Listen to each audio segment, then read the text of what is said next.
Friends, ఇప్పుడే అందిన వార్త. గ్యాస్ సిలిండర్ ఉన్న వారందరికీ కేంద్రం కొత్త రూల్ రేపటి నుంచి అమలు అంటూ లేటెస్ట్ అప్డేట్ అయితే రావడం జరిగిందండి. సో వివరాలు ఏంటనేది కూడా వీడియోలో తెలుసుకుందాం. వీడియో చివరి వరకు చూడండి, అర్థమవుతుంది. మొదటిసారి ఛానల్ వస్తే తప్పకుండా సబ్స్క్రైబ్ చేసుకొని చూస్తున్నారు కానీ లైక్ చేయడం మర్చిపోతున్నారు. వెంటనే లైక్ చేయండి. వివరాలకి అయితే వెళ్ళిపోదామండి. ప్రతి ఒక్క ఇంటికి తప్పనిసరిగా గ్యాస్ సిలిండర్, వంట గ్యాస్ అనేది ఉంటుంది కదా. అయితే జీవితాంతం ఎంత సురక్షితంగా ఉన్నా ప్రమాదం ఎప్పుడో ఎలా వస్తుందో చెప్పలేము. కొన్నిసార్లు ఎన్ని జాగ్రత్తలు తీసుకున్నా కూడా మన ఇంట్లో ఉండేటువంటి గ్యాస్ సిలిండర్ కూడా పేలి ప్రమాదం సంభవించవచ్చు. ఎందుకంటే ఫ్రిడ్జ్లు కావచ్చు, అదేవిధంగా మధ్యకాలంలో సిలిండర్ పేర్లు ఎక్కువగా అవుతున్నాయి. అయితే మన దేశంలో అలాంటి ప్రమాదాలు లక్షల రూపాయల విలువైన బీమా కవరేజ్ కూడా అందిస్తుందని చాలామందికి తెలియదు. ఏంటనేది పైగా అది పూర్తిగా ఉచితం. ఈ సమాచారం తెలియకపోవడంతో వల్ల ప్రజలు క్లెయిమ్ దాఖలు కూడా చేయకుండా తమకు రావాల్సిన డబ్బులు అందుకోలేకపోతున్నారు అనమాట.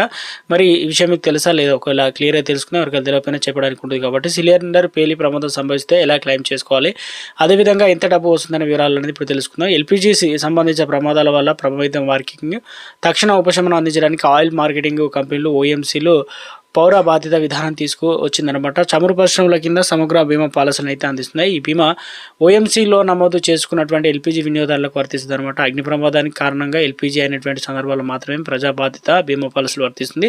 వేరే ఏదైనా కారణం మంటలు చెలరేగినా లేదంటే ఆ తర్వాత ఎల్పీజీ సిలిండర్ మంటలు పేలిపోతే ఆ బీమా అనేది పాలసీ వర్తించదు. రెండు రకాలు గుర్తుంచుకోండి. అదేవిధంగా బీమా పాలసీ వివిధ రకాల నష్టాలకు స్థిర పరిహారం ఉంటుంది. మరణం సంభవించినప్పుడు ఒక్కొక్కరికి ఇక్కడ వచ్చేసి 6 లక్షల రూపాయల వరకు అయితే వ్యక్తిగత ప్రమాద బీమా కవర్ అయితే చేస్తుంది అనమాట.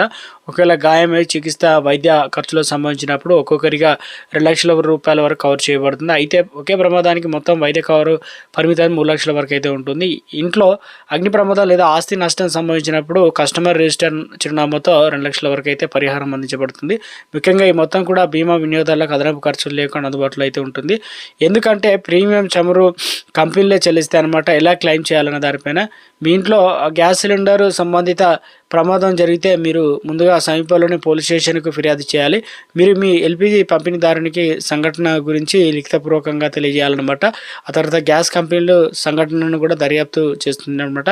ఎల్పిజి సిలిండర్ పైన ఇన్స్టాలేషన్ వల్ల మంటలు లేదా పేలుడు సంభవించిందని దర్యాప్తులో రుజువు అయితే కంపెనీ బీమా కంపెనీకి తెలియజేస్తుంది.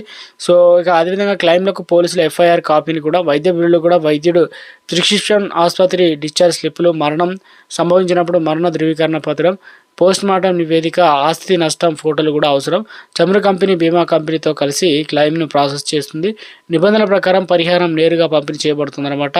లేటెస్ట్ అప్డేట్ అయితే వచ్చిందనమాట.